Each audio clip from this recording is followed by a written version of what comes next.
আসসালামু আলাইকুম, আমি ইয়াসিন সৌদি আরবের দাম্মাম থেকে আমার নতুন একটা ভিডিওতে আপনাদের স্বাগত। আপনারা জানেন যে আমি সৌদি আরবে ফুড ডেলিভারি কোম্পানিতে জব করি।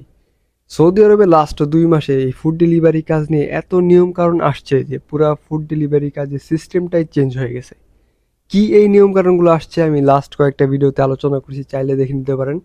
আজকের এই ভিডিওতে কথা বলবো যে নতুন নিয়ম কারণ আসার পরে বর্তমানে ফুড ডেলিভারি কাজের অবস্থা কেমন, রাইডারদের কি কি সুবিধা হইতেছে বা কি কি অসুবিধা হইতেছে, আজকে এই বিষয়ে একটু আপনাদের ধারণা দেওয়ার চেষ্টা করব। তো এই ভিডিওটা আপনাদের জন্য অবশ্যই খুবই গুরুত্বপূর্ণ, শেষ পর্যন্ত অবশ্যই দেখবেন। চলেন শুরু করা যাক।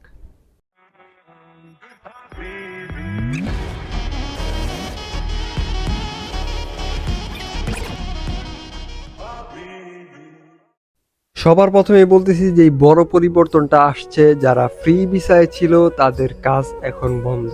মানে ফ্রি ভিসায় আর ফুড ডেলিভারি কাজ করা সম্ভব না। আমি যতটুকু শুনছি এই 3 তারিখে ফ্রি ভিসায় যে বাইরে ফ্রিল্যান্সার আইডিগুলো আছে এই আইডিগুলো বন্ধ হয়ে যাবে। মানে এক কথায় বলতে গেলে আপনি যদি ফুড ডেলিভারি কাজ করতে চান তাহলে আপনাকে অবশ্যই কোনো না কোনো শরিকায় আসতে হবে।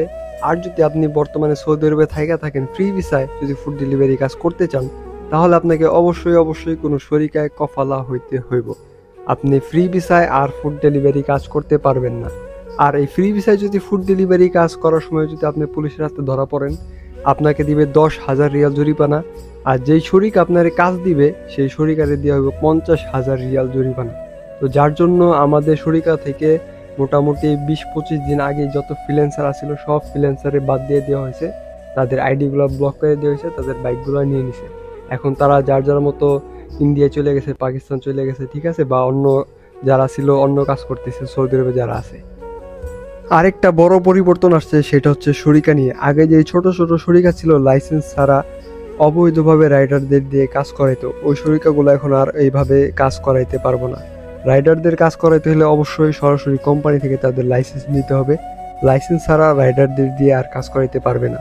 এর ফলে আমাদের রাইডারদের যে সুবিধাটা হয়েছে যে বিশ্বস্ত কোম্পানি নিয়ে আমাদের আর টেনশন করতে হবে না, কারণ সব কোম্পানির কাছে লাইসেন্স থাকবে। লাইসেন্স ছাড়া কোনো কোম্পানি কাজ করাইতে পারবে না।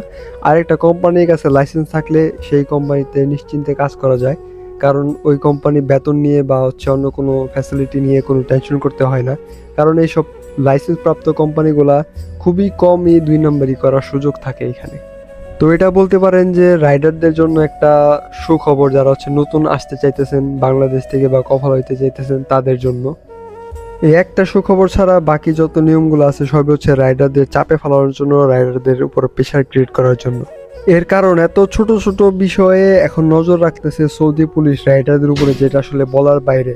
আপনার জামা কাপড় থেকে শুরু করে আপনার বক্স, বাইক, লাইট সবকিছুর উপরে নজর রাখতেছে। সৌদি পুলিশ এত কড়াকড়ি হওয়ার পিছনে কিন্তু আমরাই দায়ী, কারণ আমরা যখন রাইড করতাম অনেকে রাস্তার নিয়ম কারণ মানতো না, উল্টা চালাইতো, রাস্তার লেন মাইনে চলতো না, সিগন্যাল মাইনে চলতো না, যার জন্য সৌদি পুলিশ এত কড়াকড়ি হওয়ার জন্য বাধ্য হয়েছে, এক কথায় বলতে পারেন। এর ফলে কি হয়েছে, এখন ছোট ভুলের কারণে বড় অ্যামাউন্টে জরিমানা দিতেছে। যেখানে আগে 100 রিয়াল 150 রিয়াল গারামা আসতো, জরিমানা আসতো, সেখানে এখন 1000 রিয়াল থেকে 5000 রিয়াল জরিমানা আসতেছে, যেটা কিনা একটা রাইডারের 2 থেকে 3 মাসের স্যালারি। আচ্ছা, সবকিছু বাদ দিয়ে যদি এখন বর্তমানে কাজের পরিস্থিতি জানতে চান তাহলে আমি বলবো যে আগের থেকে আলহামদুলিল্লাহ মোটামুটি একটু ভালো হয়েছে। এর কারণ যে বাইরে যে ফ্রিল্যান্সার আইডিগুলো বন্ধ করে দিতেছে, এই আইডিগুলো বন্ধ করার ফলে আমাদের মোটামুটি একটু ভালো অর্ডার আসতেছে। কারণ ফ্রিল্যান্সার কিন্তু অনেক কাজ করতো, হাজারে লাখে মানুষ ফ্রি ভিসায় আইসা এই ফুড ডেলিভারি কাজ করতো। ওনাদের আইডিগুলো বন্ধ করে দেওয়ার ফলে ওই অর্ডারের এখন ভাগগুলা আমরা পাইতেছি। মানে আমাদের অর্ডার আগের থেকে কিছুটা বাড়ছে বলতে পারেন।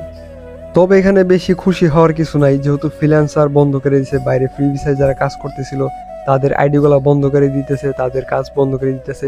এর ফলে কি হইতেছে, এখন শরিকায় প্রচুর পরিমাণে লোক ঢুকাইতেছে, কফালা করে ঢুকাইতেছে, ভিসা দিয়ে অ্যাভেলেবেল আনতেছে। যার ফলে কি হইতেছে, এখন শরিকায় আরো লোক বাইরে যেতেছে। যেখানে শরিকে আগে 100, 150, 200 লোক আসলো, সেখানে এখন 300, 400, 500 লোক হয়ে যাইতেছে। তো শেষমেশ বলতে পারেন যে বর্তমানে দেখা গেছে আপনার মাসখানিক পরিস্থিতি হয়তো একটু ভালো থাকতে পারে। আমরা যারা কোম্পানিতে আছি, যারা কোম্পানিতে কাজ করতেছি, তারা মোটামুটি ভালো অর্ডার পাইতে পারি।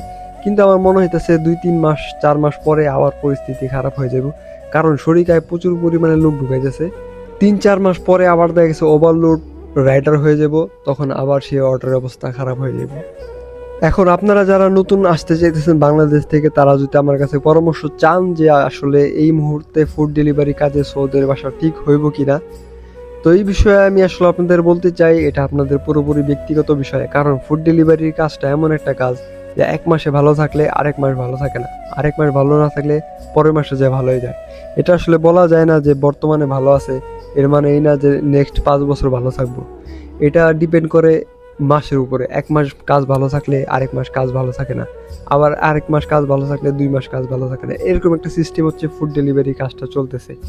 তো আমি বলবো যে এটা পুরোপুরি আপনার ব্যক্তিগত বিষয়। যদি আপনি যার কাছ থেকে ভিসা নিতেছেন, যদি সে আপনার বিশ্বস্ত হয়, পরিচিত হয়, যদি আপনি তার উপরে বিশ্বাস করতে পারেন, আপনাকে যে প্রমিসগুলো কইরা সৌদি আরবে পাঠাইতে চাইতেছে, আপনি যদি তার উপরে ভরসা পান, যদি সে বিশ্বাসযোগ্য হয়, আমি বলবো যে একমাত্র তখনই আপনি ফুড ডেলিভারি কাজে সৌদি আরবে আসেন। আশা করি আপনারা বিষয়গুলো বুঝতে পারছেন। এরপরও যদি ফুড ডেলিভারি কাজ নিয়ে আপনাদের কিছু জানার থাকে, বুঝার থাকে, অবশ্যই কমেন্ট বক্সে আমাকে জানাবেন, আপনাদের অ্যান্সার দেওয়ার চেষ্টা করব। তো আজকের মতো এই পর্যন্ত ছিল, দেখা হবে পরবর্তী কোনো ভিডিওতে। আল্লাহ হাফেজ, টাটা।